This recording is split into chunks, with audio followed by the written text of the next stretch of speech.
বিষয়গুলো খেয়াল রাখবেন। যদি আপনি আমি চাই, এটা একটা হাদিস, যদি আপনি আমি চাই, পছন্দ করি যে আল্লাহ পাক আমাকে বেহিসাব রিজিক দান করুক, চাই না আমরা? রিজিক মানে সম্মান, জ্ঞান, খাবার, কাপড়, বাসস্থান, রিজিক, সবকিছু রিজিক। আমাদের সবকিছু রিজিক। জ্ঞানও আমাদের রিজিক, রিজিক না? সুস্থতা রিজিক না? খাবার, কাপড় চোপড়, বাসস্থান, সন্তান সন্ততি, স্ত্রী সন্তান, এগুলো কি রিজিক না?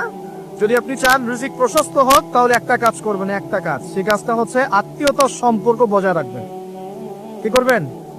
আত্মীয়তার সম্পর্ক বজায় রাখবেন। আত্মীয়তার সম্পর্ক বজায় রাখার জন্য কিছু মৌসুম আসে, যেমন রমজান মাস একটা মৌসুম। এই রমজান মাসে নিজে খাবেন, আত্মীয়দেরকে হাদিয়া দিবেন, তাদের বাসায় রমজানের বাজার পৌঁছে দিবেন, ঈদের হাদিয়া পৌঁছে দিবেন। আত্মীয়তার সম্পর্ক জোড়া লাগবে। কোন কোন ক্ষেত্রে মাহফিলে দান করার চাইতে নিকট আত্মীয় পরিবারের পিছনে খরচ করলে বেশি নেকি হয়। বিশ্বাস করলেন না? মনে করতে পারে এটা আল্লাহর রাস্তায় ব্যয়, এর চেয়ে কি বড় ব্যয় হতে পারে? হ্যাঁ, হতে পারে। সবচেয়ে উত্তম ব্যয় হচ্ছে আপনার পরিবারের পিছনে ব্যয়।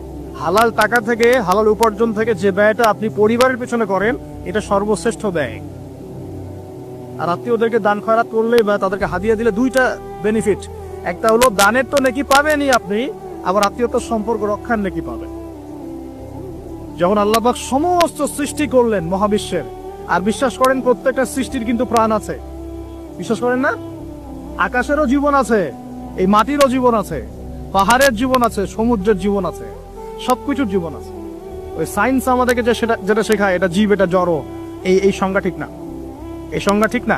আল্লাহ পাক বলছেন যে শোনো, তোমার ব্যাপারে আমার ফয়সালা এবং ওয়াদা হচ্ছে যে তোমাকে টিকিয়ে রাখবে, আমি তার ব্যাপারে খুব রহম হব, দয়ালু হব ইনশাআল্লাহ। আর যে তোমাকে নষ্ট করে ফেলবে, তার সাথে আমি সম্পর্ক নষ্ট করে ফেলবো। আত্মীয়তার সম্পর্ক খুব ইম্পর্টেন্ট। তো রিজিক যদি প্রশস্ত হতে চান, তাহলে অবশ্যই আত্মীয়তার সম্পর্ক বজায় রাখবে। ঠিক আছে? আল্লাহ তৌফিক দান করুন, আমিন।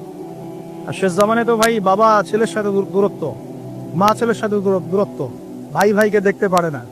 আমরা তো সালামও দিই এখন হিসেব করে, দল দেখে সালাম দেই, হ্যাঁ, মানুষ দেখে সালাম দেই।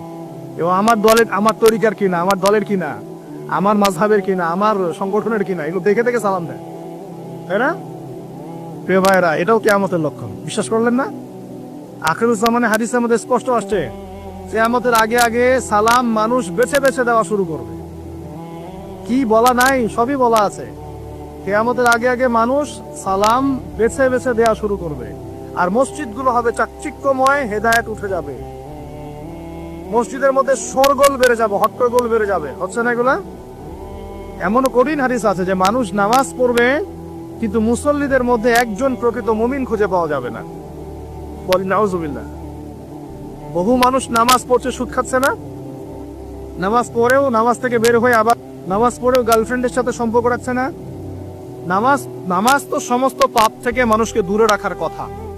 যখন নামাজ পড়েও আমরা কবিরা গুনাহ করছি, মানে নামাজ তো কবুল হচ্ছে না, হয়তোবা নামাজ সেরকম হচ্ছে না যেমনটা হওয়া উচিত ছিল।